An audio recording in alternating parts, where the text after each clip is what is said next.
Hey guys, it's Cameron for the season premiere of The Exorcist, Season 2, Episode 1, Janus, and I was definitely really looking forward to this episode, mainly because of how much I enjoyed last season. If you guys remember, The Exorcist was probably one of the biggest surprises of last year. I don't think any of us expected for us to be great, let alone a good show. I thought at least, it would be, just like a very disposable show. But no, it was a great show, and it really did get better and better and better as it went on. However, it did not really have the best ratings, and I know Fox is usually not very kind to those kind of shows that have really terrible ratings, so I thought for sure the show was getting canned. I did not at all think that the show was coming back. Nevertheless, though, I'm very happy to see that the show is back. By the way, guys, if you're looking for my Inhumans review, I reviewed it all the way back in September. Look for it there. You guys can check it out. I don't want to talk about the show right now. We're talking about The Exorcist. And I have to say, this premiere really reminded me why I love the show. Yes, we're going in a different direction, but it's clear that the grounded realism that last season had is definitely not going away anytime soon. And that's part of the reason why I really love this episode so much. But let's just get right into it. And we start off and immediately, we're reminded just how great the show is when it comes to visuals and psychological horror. We see Father Tomas. He's praying in an empty church, and he steps outside. He looks very confused. He sees handprints and what looks like paint on the outside of the church, and he also sees a bunch of kids running around and having fun, and he notices a woman he knows, Cindy, and she's holding a baby. She calls her Little Miracle, and the children play with a piñata, and what leaks out isn't candy. It's like this black goo, and her face transforms. She looks possessed, and she begins reciting a prayer, so you know immediately that she's definitely possessed, and it turns out this entire time, Tomas has actually been driving a truck on a dirt road in Jefferson County, Montana, and he's actually fallen asleep at the wheel, and Marcus then reaches through the window between the cab and the truck bed, and he wakes him up before they crash, and Marcus is in the back of the truck attempting to help Cindy, who it appears is desperately in need of an exorcism, and they're being chased by Cindy's husband, who's actually the sheriff, and another man who shoots at them while they race down the road, and this was such a great opening. Again, it just reminds us of how great the show is with action and thrilling scenes. I mean, it just perfectly got us back into the premiere, and it just perfectly got us back in the show, and I definitely really love that. But Tomas pulls off the road behind some trees. Marcus attempts to keep Cindy quiet while her husband passes by, earning a bite from Cindy for his troubles, and Marcus and Tomas then argue over their next step. Tomas is believing maybe they can explain to Cindy's husband why they kidnapped his wife, but Marcus actually reminds Tomas that he agreed to follow his lead and just do what Marcus says, because Marcus, again, is a lot more experienced than Tomas is. Remember, Marcus has been doing this for a very long time now. He's been, he's had encounters with demons ever since he was a little kid, ever since he was kind of, in the Vatican and everything. So Tomas sounds frustrated when he reminds Marcus that he's been doing this for 6 months already. He kind of wants to go against him. He feels like he can go out on his own, but Marcus clearly is not ready for him to go rogue yet, but that's what Tomas kind of wants to do, and I thought that definitely was one of the most compelling elements of this episode. You can already tell that there's a lot of clashing between these two. Not that there wasn't in season 1, but especially this season, now that Tomas is more trained, now that he is more into the world of being an exorcist, he has a very different approach than Tomas does, and than Marcus does, and I think we're definitely going to see a lot of clashing between them throughout this season. So Marcus believes that Cindy's still in there somewhere, and they agree to finish the exorcism, and we then switch to a large house on Knockburn Island, Washington, where we basically meet the new main characters, because the McNeils are actually done, which I'm happy about. I didn't know if they were going to continue to have them on the show, but I'm glad that they wrapped up their story. There was no reason to really continue with them. They did everything they could. I think with, the Rances on the show. I loved the characters. I thought Gina Davis was incredible last season. Alan Ruck also was great. And, Hannah Kazuka, they were all fantastic, actors and actresses, but they all gave great performances. But I think it made sense to move away and go to something else. And the story we have here, I definitely am very interested in. We focus on Andy Kim, and he's preparing multiple lunches for the kids who live in his foster home, and he sends them off to school, but not before reminding them Rose is coming at 6 p.m., and they have to be there to clean up before she arrives. Rose is basically the social worker, and John Cho did an incredible job in this episode. Just right off the bat, I think he's definitely going to be one of the standouts of the season for sure. And Grace doesn't leave with the rest of the kids. She's up in her room watching them head out, but she's not ready to join them. And immediately I'm like, this girl's gonna be really creepy, isn't she? I mean, there's just something about her. I know she's a little girl, but she reminds me of like Lulu Wilson and Ouija and little girls like that. So, just because the fact that she is a little girl, I have a feeling she's going to be the one that ends up possessed, but I could be wrong. But she's being homeschooled for now, and Andy invites her to join them downstairs late for dinner with the lady from social services who will actually be staying with them for a few days. And apparently Grace also has a pillowcase made to look like a cute little face that she wears when she needs to be brave, and she puts it on and laughs. And again, it's a cute scene right now, but just something about it is really creepy. It gives me this vibe that Grace is going to be possessed, and that there definitely is going to be some sort of context with that pillow further down the line, but we'll have to see the way that turns out. But back to the team of Marcus and Tomas. They arrive at a barn with the words "Jesus Saves" spray painted on the doors, and Marcus opens the doors, and Tomas brings Cindy inside, and Marcus tells Tomas that he's probably regretting not taking the promotion in Chicago, and Tomas admits that he misses his warm bed and his sister's cooking. Remember, Tomas was very close to becoming a priest, but he declined the offer because everything that he did wasn't holy. I mean, he was in an affair, and one of the biggest parts of being a priest is that you're not supposed to be in a relationship, and that's exactly what happened with Tomas. He just got carried away, and he knew he couldn't be a full-time priest. And now he's in this very intense world of, exorcisms, and he's really, I think, understanding just how treacherous of a position this really is. But they strap Cindy down while Tomas explains what happened to him while he was driving, and he tells Marcus that he was somewhere else at a party at a church. Cindy had a child and something came out of the piñata, and Marcus thinks it's just because they haven't gotten any sleep recently, but Tomas believes what he experienced was real, almost as if this is kind of like a reality, like this is actually what's going to happen. And this could be very true. We know that Tomas frequently had visions last season involving Jessica, and a lot of them was him kind of dealing with his sins and trying to struggle with his own personal demons. This season, though, I don't know what this is all about, because it has nothing to do with Jessica now. So I don't know what this has to do with now, why he's so fixated on this one thing. I think we're going to get more into that a little bit later, but right now I just don't know what this is really about, why he's having these visions, what that really is in context to. I think we'll just have to see what happens as the season really goes on.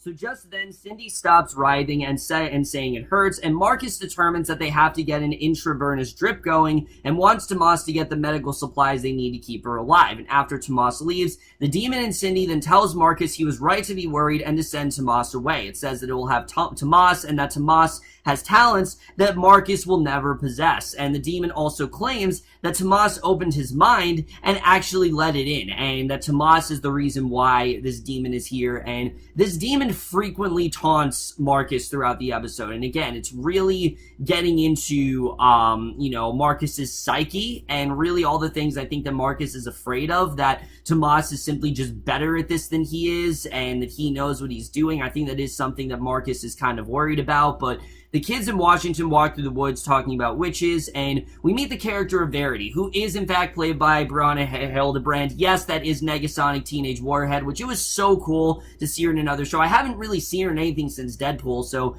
good to see she's having a really good career. But she tells the story of an island witch who lined up kids and made them drink poison, and they hang out by a deserted, rundown house, and Verity claims that the house as well is where the witch dumped all the dead bodies. If you stand on the cover for 10 seconds, you can actually hear their dying gasps. So you immediately, you can tell she's a really just very deranged, nihilistic type character, and I think for all those reasons, she's not going to be the one that's possessed, because it's just too predictable. And We then meet this character of Caleb. He's actually blind, but he still wants to be a part of the group, and he climbs off on the cover, and he starts counting. He makes it to 3, but before one of the boys pulls him off the lid to safety, we then meet this character, a truck. He kicks a ball into the house, but doesn't follow it in. The kids then take off when they hear a truck approaching, and Andy then waits at the dock to greet Rose, and they hug and exchange pleasantries, and they haven't seen each other in a while, and their conversation's a bit awkward. Rose is looking around the house, saying it's beautiful. Andy says the place is the closest some of these kids have had to a real home or family. He hopes the history that he and Rose shared doesn't prevent her from seeing that, and she doesn't take that well. So you can tell these two, they do share a romantic history. You know, he just wants a fair shake, but she assures him if the kids are happy and healthy, then he has really nothing to worry about. So, you know, she's very focused on business, but he wants to talk about the past, and she's obviously not interested. So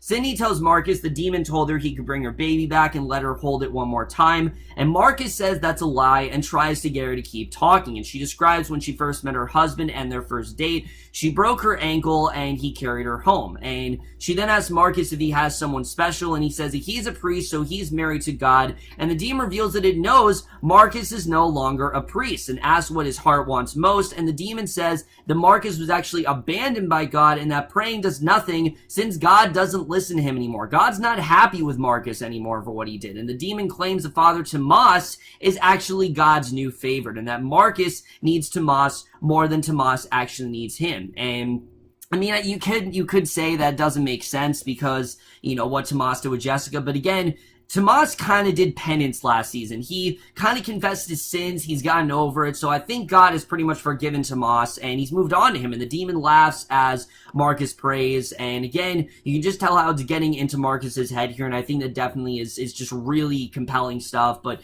we then meet this character of Shelby. She says grace as the family sits down to eat dinner with Rose. And Verity quizzes Rose on her job, asking if she just spies on foster homes, and Rose describes her duties, confirming she makes sure the kids are in the best environment, and Verity sounds very bitter about this, knowing that in 3 months, she'll actually turn 18 and will be kicked out on the streets and out of the system, because, of course, you know, now that since she's 18, she's not legally allowed to live there anymore, and, you know, you can tell she wants to stay there. So Caleb asks if Rose knows his dad, who he says is in Dallas getting his license back and setting up a room just for him, but no one seems to answer, and Caleb knows that something's wrong. I'm gonna predict that his dad is actually dead and they're just not saying anything. That's kind of what I think is going on here, but again, that's just something that remains to be seen. But Andy actually reveals that Caleb's dad didn't show up for his custody hearing, so custody is actually unlikely, and Caleb's very angry, hurt his dad, thinks taking care of a blind kid is too much work, and Andy tries to make him feel better by telling him that yes, he is a lot of work, but he loves it and feels lucky to have him living there, and Andy then calls Caleb awesome. Shelby then pitches in that she thinks that Caleb's okay, and again, I really like the camaraderie between everyone. It seems like everyone's okay, but you know this is gonna get real fucked up quickly, because that's exactly what happened, you know, with the Rances last season. So Tomasin looks through a store's medical supplies for what Marcus needs to help Cindy, and as he's shopping, 2 men then walk by, so Tomas hides his face. The cashier then hassles him over an ID, and finally Tomas whips out his Chicago driver's license. The clerk only asked for the ID because he thought Tomas was actually an illegal immigrant. Basically, after dinner, Rose then walks through the house looking at pictures hanging on the wall. She hears weird music coming from a room, and it's Caleb then messing with a record player, and she doesn't make any noise, but Caleb seems to know that she's actually there watching him. And I'm gonna predict right now, Caleb is the one that's possessed. I think for sure, just the way this episode plays out, it seems very likely that he is the one that is going to be possessed this season. Either him or, it's either going to be him or the little girl. Now I can think of her name right now. Or Grace. It's going to be one of them. But I think Caleb is the one that's possessed right now. But Andy's in on his laptop in his room. He's looking at pictures from a few years back when he was in a relationship with Grace. She was still in her brave pillowcase head, appears in his room, says that she heard a noise, and he takes her back to her room, and then he hears a noise downstairs. And again, just something about Grace in that pillowcase. There's just something really creepy about it. I don't know what it is, but it's just really creepy stuff. Rose is then in the kitchen, and Truck is staying in front of her hyperventilating, and Andy explains the spectrum thing and he needs to be touched, and Andy then hugs Truck, and Rose asks if it's normal for Truck to sleepwalk, and Andy says it's not, and actually escorts Truck back to bed. So this is clearly not something that Truck has a habit of doing, and it clearly is something that's kind of throwing Andy off. So Tomas then returns with supplies, and before they start work on Cindy, Marcus tells Tomas he knows what's happening when he blacked out in the truck, and Marcus warns him that he can't bow the demon inside, he can't give the demon access to his darkest secrets, and Tomas, however, believes that he did speak to Cindy during the blackout, and that she was in fact calling for help, and he wants to go to her again. He feels like this is sort of a divine intervention sort of scenario, like he needs to be there, but Marcus reminds him that they don't engage with the enemy because it risks their immortal soul. You know, if he tries to negotiate with the enemy, he could find himself becoming the enemy. We know that's kind of what happened to Angela last season. So Marcus tells Tomas they battle demons in the real world, not inside their heads, and Tomas says that he brought back Angela and that this skill is a gift from God. And Marcus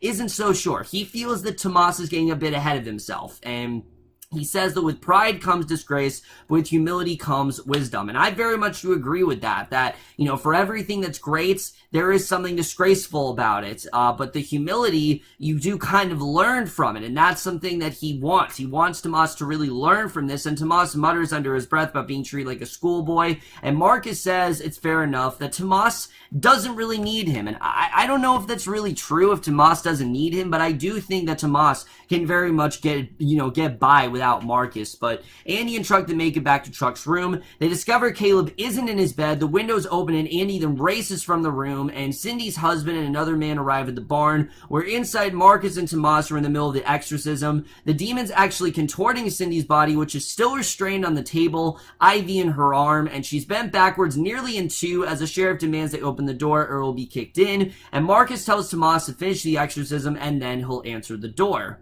So Andy then heads outside in the dark. Verity's ready to go with him. Rose then takes over, saying no one is going out there alone. She wants Shelby to go with Verity while she and Truck will stay together. Armed with flashlights, they search the woods, calling out for Caleb, and Shelby then prays while he's searching with Verity. She doesn't believe that it's in the least bit helpful. She's asking what good is a God that never shows up that can't protect one little kid, and Marcus then confronts Cindy's husband, who wants his wife back now. It turns out that Cindy actually went to the church realizing what was happening, but they actually turned her down for an exorcism. Just right there, right then and there, they turned her down. Why? Because as we know, the church doesn't believe that there can be demons. They don't believe that God would do such a thing. And I like that the show is sticking with this story, that the church just is very unreliable. If you remember, it took a while for Tomas to get anyone. Father Bennett really didn't believe him till much later on, and he and Tomas are the ones who don't say no, warning that Cindy's in grave danger, and Marcus says that only Tomas is really keeping the demon at bay, that's the only reason why the demon is where it is. So inside the barn, items are then flying at Tomas. He continues to pray over Cindy's twisting body. Against Marcus's wishes, he turns inside himself to speak with Cindy, and in his mind, he's back outside the church. He forces himself back into the real world, continuing the exorcism, but he's popping in and out of reality, and finally, he just closes the Bible because it's not doing him any good, and the man who's with Cindy's husband actually punches Marcus in the face, making Marcus let them in the barn. He says he doesn't like being a priest, and after Marcus reveals he's not a priest, Cindy's husband then punches him. Marcus then takes on both men in a fist fight while inside the barn, which in retrospect, I mean, Marcus didn't really need to say that. I mean, I guess he'd want to get hurt, but Tomas tells the demon he's not afraid of it. He asks it to show it to himself. He turns inward again with his eyes rolling up in his head, and Tomas then enters the church and hears crying. Andy then makes it to the abandoned house. He finds Caleb standing on top of the wall and counting to 10 repeatedly. The board then breaks under his feet, but Andy managed to pull him to safety, and Caleb doesn't seem aware of what he was doing, which again I think is a sign, early signs of, Caleb possibly being possessed. So Tomas then approaches the holy water, sees it bubbling. He peers into it, then looks up when he hears a door slam. He walks toward the confessional and slowly enters, and taking a seat, he peers through the other room. He sees Cindy, and Tomas says he's there to help her. They stare into each other's eyes. Music is coming out of her open mouth, and more men then arrive at the barn. Marcus continues to stand his ground, but he's outmatched. match. They drag him inside the barn. He sees Tomas, whose eyes are still white orbs, holding Cindy's head, and Tomas and Cindy are inches apart, staring into each other's eyes in reality, as well as inside Tomas's head. And inside his mind, an arm that emerges from Cindy's mouth. It grabs Tomas by the throat. He screams and actually frees himself in both worlds. So yeah, he was able to get himself out of this, and Cindy's husband then punches Tomas in the face, carries Cindy from the barn, and the demon then smiles. So we know for a fact that Cindy is not unpossessed. This is not over yet, and definitely, they're going to come face to face with her again. So then we get to the ending here, and I love the way this episode ends because we actually get to hear the classic Exorcist theme, which I'm pretty sure they did in the series premiere as well. I don't know if it's going to just be a premiere thing, but it was cool to hear it again. Andy then carries Caleb back to his room. Grace watches and then runs off to bed. He's no longer wearing his sunglasses, and we see a flash of Caleb's glassy eyes as Andy delivers him to his room. Very well possessed, and on the wall in the hallway are the same type of little handprints as Tomas saw in his vision of the church, realizing that this might actually be a true vision, and that is the way this episode ends. So really, guys, a lot of stuff to really get in here, I have to say. And there's a lot of stuff this season is doing differently, but also a lot of things they're doing in a very similar way. First of all, I really want to talk about this group home, because I think it's pretty obvious after this episode that Caleb is the one possessed. We saw him with the glass eyes. We saw that he was doing all these weird, funky things in the woods, but then he has no recollection of it whatsoever. And those are very early signs of possession. But I'm also going to say that I don't think this is Captain Howdy. I don't think this is Pazuzu or whatever. I think this is a different entity altogether. Why? Because I think Pazuzu specifically wanted Regan. Remember, Regan is what Pazuzu wanted. It was never that he wanted Casey. It was Regan. The only reason he went to Casey is because Casey gave him access to Regan, and he wanted to finish what he started with Regan. So now that Regan's, now that everything's done there, I don't think this demon is Pazuzu. I think this is a completely different entity, and I think we're going to get into what that is a little bit later on this season. But let's talk about Tomas's vision, because it very much seems like it is in fact coming true. And I love the way it foreshadowed the ending here, where you see all these kids and, they're in this orphanage. And I don't know how exactly Cindy's going to end up there, but that does seem like that's where this is going to go, that Cindy's going to somehow end up at this group home, and Tomas and Marcus are going to have to go there. Now, how they're going to find out about this group home, I don't really know. I mean, I guess Andy's going to figure out that he's possessed and call in some exorcists, and that's how they're going to get there. But I'm just interested in seeing how this is really all going to connect. The only other person I could really see possibly, and I mean like possibly, this is definitely not certain, is Grace. I could definitely see Grace possibly being possessed. There's just something really creepy about her and that pillow. And I do think that pillow is going to have some sort of context in the show. I just don't know what it's going to be right now. We'll have to see the way that's going to go. What'd be even cooler, though, if Andy ends up possessed, because I kind of feel like that's where they're going to go, that eventually Andy's going to be possessed, but I don't know, really. John Cho is amazing in this series so far, and I really hope we see more of him, because he was fantastic. He is the main character this season. I can't wait to see more of him, because he was fantastic in this first episode. And then as far as Marcus goes, Marcus is in a very interesting position this season, because yes, in a way, he is Tomas. Well, not in a way. He is Tomas's mentor, and I think Tomas does appreciate his help, but I think at the same time, he's done all he can for Tomas. And I think Marcus feels like after Tomas, he doesn't really serve much of a purpose anymore. Because remember, he's not a priest. He's not really an exorcist anymore. He's just doing it to kind of build Tomas into this position and build him into an exorcist. And I think his greatest fear is him kind of fading out of, obscurity and fading into irrelevance. And I think that's what Marcus really doesn't want. He doesn't want to be irrelevant. And I think what that demon said, what Cindy's demon said to him is kind of true, that he's really worried that Tomas is more favored than he is. And it does kind of make sense how all that's going to go. I'm looking forward to seeing what's going to happen there. As far as Verity goes, Verity's a very intriguing character right now, where we're heading with her. The whole idea that, like I said, she's very, like I said, just very demented and just really, just this very emo type, goth sort of the character. And I think for all those dreams, like I said, she's definitely not the one possessed, but I think we're gonna get more into her story a little bit later on. Overall, guys, it was just a really exceptional premiere. I really did love what we got here. I really can't think of too many complaints, honestly, in terms of this episode. I really did enjoy pretty much all of what we had going on here. I guess my only thing would be I'm not into the whole Andy and Rose storyline. The fact they had this relationship, I just don't really care right now. But John Cho was so good in those scenes that I honestly am not going to complain that much. I really did enjoy this premiere, guys. This really did remind me why I love The Exorcist as much as I really do. I thought this was such a great setup. And I'm definitely going to give the season premiere of The Exorcist, Season 2, Episode 1, Janus, an A-. So over, guys, remember the season premiere of The Exorcist. Let me know what you guys thought of this episode overall. Loved your thoughts, and I am so excited to talk about the show again. This season, if they're handling it right, I think could be honestly even better than Season 1. But that's it for my review. Hope you guys enjoy. We'll see you guys in my next video, which stay tuned, guys, because I do have a movie preview coming up in about an hour. I will be doing it with Nick Canino and Adam Haskell, so definitely look forward to that, and I will see you guys a little bit later on. Okay, bye.